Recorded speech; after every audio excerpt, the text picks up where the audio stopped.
নমস্কার, আপনাদের প্রত্যেককে ইংলিশ টিউশনে সুস্বাগতম। ইনকগনিটো এই ইংরাজি শব্দের বাংলা অর্থ হলো ছদ্মবেশে, অর্থাৎ অ্যাট দ্য ডিসগাইজ স্টেট।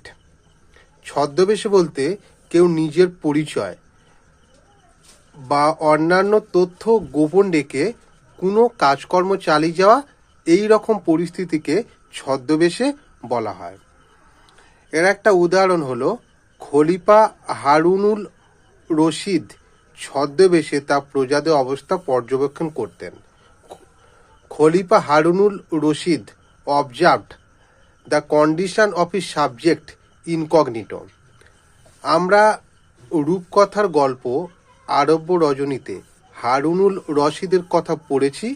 তিনি ছিলেন অত্যন্ত দয়ালু ব্যক্তি এবং তিনি ছদ্মবেশে তার প্রজাদের অবস্থা পর্যবেক্ষণ করতেন এবং তাদেরকে নানা রকমভাবে দান ধ্যান এবং অন্যান্য উপকার করতেন, এবং এখানে এই উদাহরণটাই ব্যবহৃত হয়েছে। এবং এই বাক্যের যে শেষে ইনকগনিটো শব্দটা ব্যবহার করা হয়েছে সেটা হলো একটা ইডিয়ম, যার বাংলা অর্থ হলো ছদ্মবেশে। ধন্যবাদ।